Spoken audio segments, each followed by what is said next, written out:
Nibalik na ang pinakauna nga kape nga na ay vitamin D3. Karon, Vita D Plus Coffee Mix na ay reishi mushroom ug mangosteen fruit extract pa. Ang healthy nga kape ug humot ug lami kaayo. Vita D Plus Coffee Mix. May kape na ka, may vitamin D3 pa ka. Mapalit sa mga butika.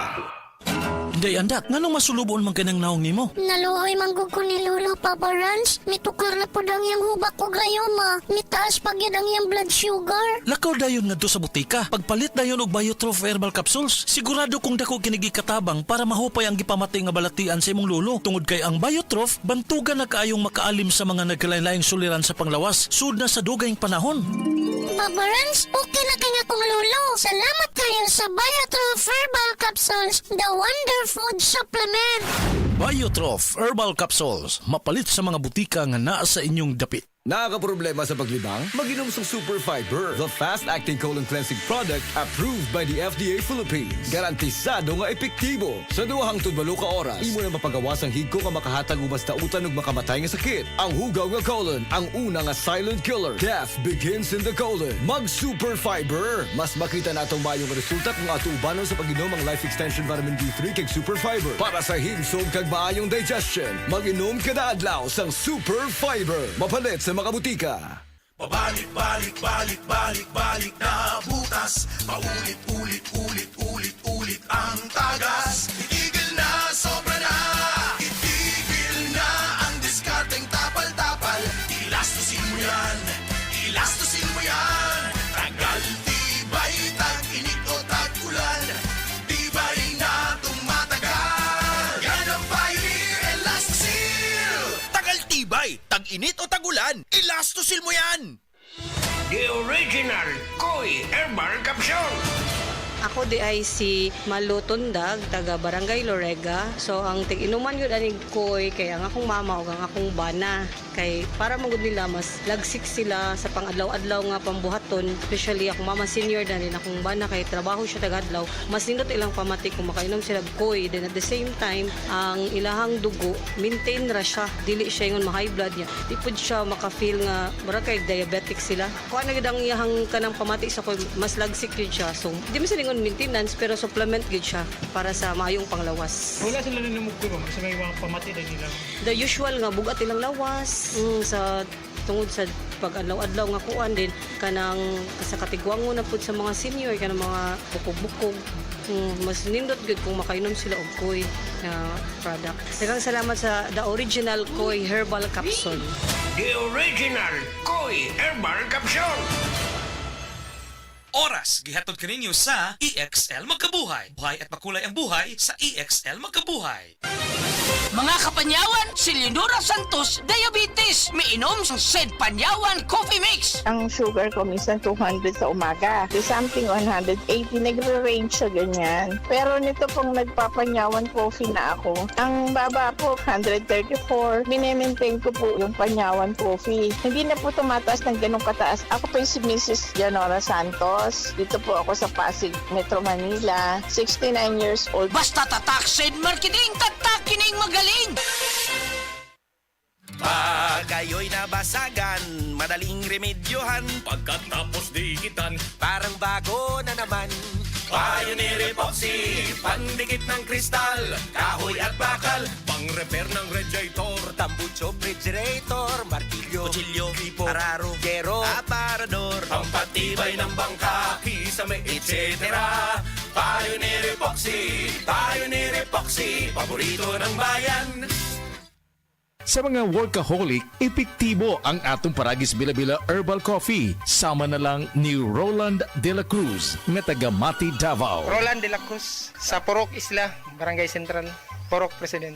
Anong ganahan man kay ka sa kape? Sa Bila-Bila Coffee, laskig ang imong lawas o mayo ang imong lihok. Basta laskig niya kondisyon, makalihok kag may sa trabaho. Kung di ka kainom, mura magluya na ka? Murag luya-luya, lahi ra gyud. Tungod kay nindot gyud ang Bila-Bila Coffee. Kini ginama sa GFMQ Marketing. Kay sa Paragis Bila-Bila, dili na ka mag-agwanta pa.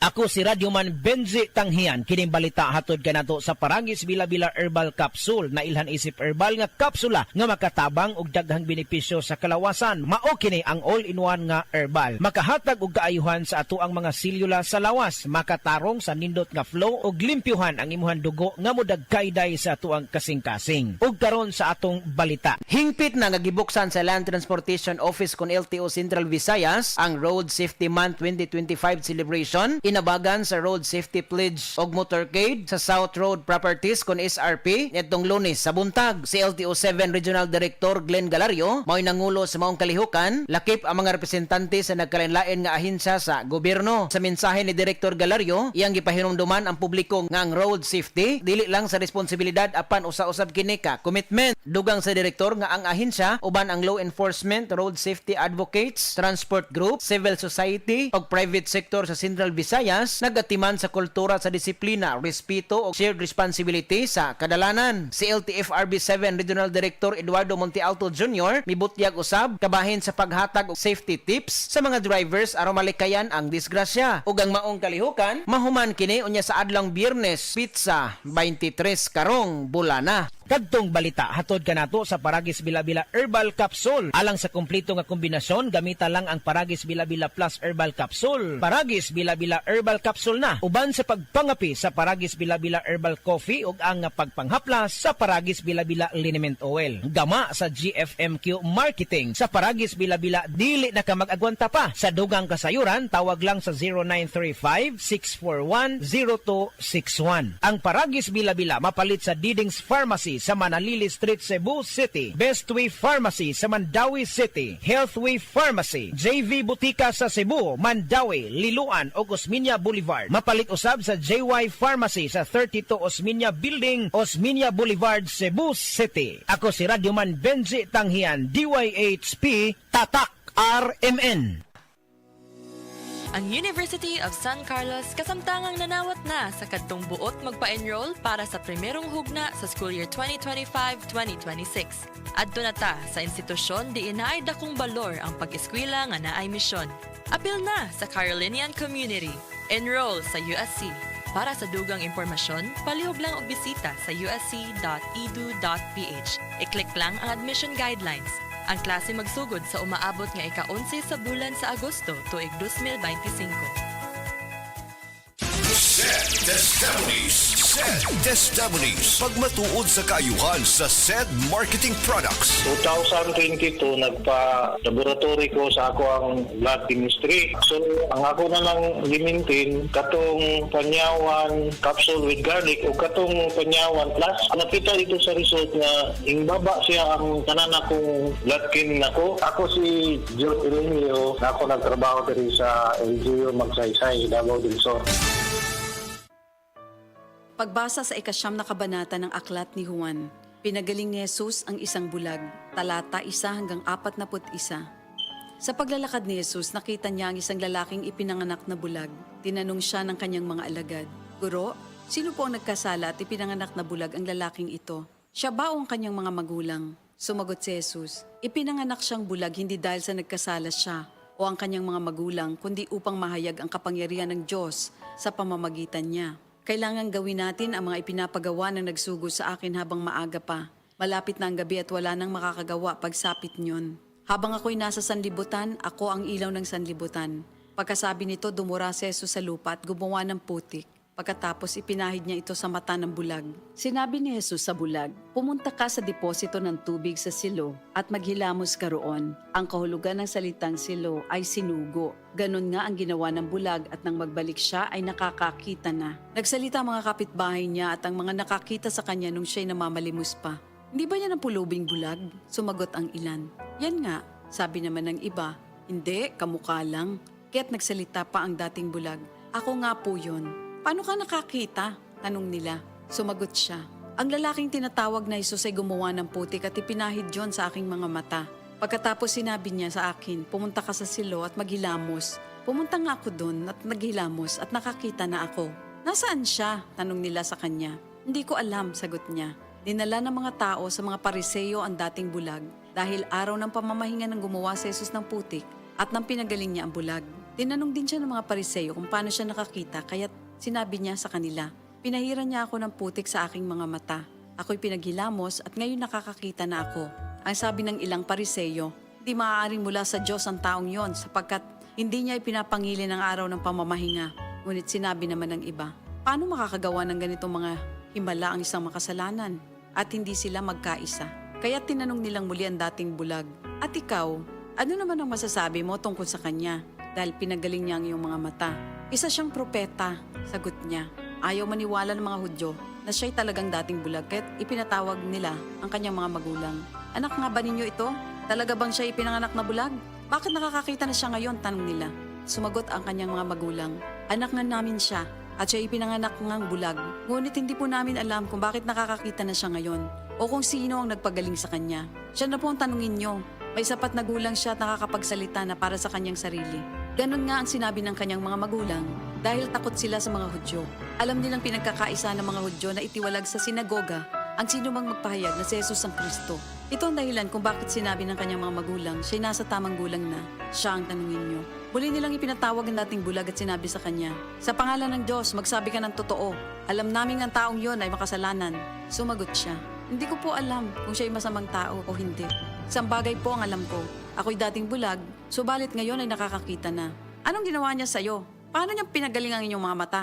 tanong nila. Sumagot siya, "Sinabi ko na po sa inyo at ayaw naman ninyo akong paniwalaan. Bakit gusto ninyong marinig muli? Nais ba ninyong maging alagad din niya?" At siya kanilang minura. "Ikaw ay alagad niya, ngunit kami mga alagad ni Moises. Nalalaman naming nagsalita ang Diyos kay Moises, ngunit ang taong yon hindi namin alam kung saan siya nanggaling." Sumagot ang lalaki, "Yan nga po ang nakakapagtaka. Hindi niyo alam kung saan siya nanggaling. Gayon pa man, pinagaling niya ang aking mga mata.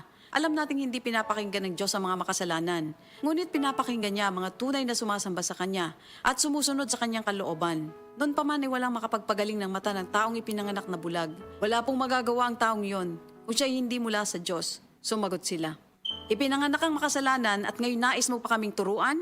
At siya'y kanilang itiniwalag. Nabalitaan ni Jesus na ang lalaking pinagaling niya ay itiniwalag ng mga Pariseo. Kaya na matagpuan niya ito, ay kanyang tinanong, "Sumasampalataya ka ba sa anak ng tao?" Sumagot ang lalaki, "Sino po ba siya, Ginoo? Sabihin niyo po sa akin upang ako'y manalig sa kanya." "Siya'y nakita mo na. Siya ang kausap mo ngayon," wika ni Jesus. "Sumasampalataya po ako, Panginoon," ang sabi ng lalaki. At sinamba niya si Jesus. Sinabi pa ni Jesus, "Naparito ako sa mundong ito upang humatol at nang sa gayo'y makakita mga bulag at mabulag naman ang mga nakakakita." Narinig ito ng ilang Pariseyong naroon at sila'y kanilang tinanong, "Ibig mo bang sabihin mga bulag kami?" Sumagot si Jesus, "Kung kayo nga'y bulag, wala sana kayong kasalanan. Ngunit dahil sinasabi niyong nakakakita kayo, ang kasalanan ay nananatili sa inyo." Ito ang salita ng Diyos.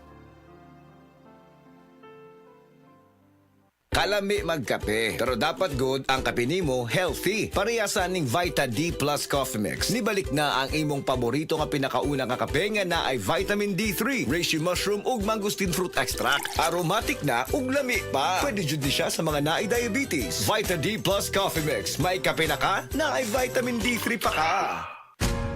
Ayaw si Piata pagpaminaw sa balitang yutahon sa Sieti, ang inyong mga kabukiran, inyong kaugmaon, ang among focus, kaugalingong yuta para sa bukas na masagana. Dinhilang sa balitang yutahon sa Sieti, matag Sabado alas 5 sa hapon hangtod sa alas 5:30 sa hapon, makita usab sa DYHPR Liman Cebu Facebook page. Para sa uban pang updates, i-like, follow ug share ang official DAR Facebook, Instagram ug YouTube accounts nga at DarGovPH Official sa Facebook DAR 7 Central Visayas o sa official DAR website www.dar.gov.ph.com. Hatod ka ninyo sa Department of Agrarian Reform. Hi, I'm Dr. Michael Smith, a medical doctor and senior health scientist of Life Extension Foundation USA. I recommend Life Extension Vitamin D3 for everybody. This is the most practical and wise way to protect our health from diseases like cancer, heart disease, diabetes, and a lot of other health conditions.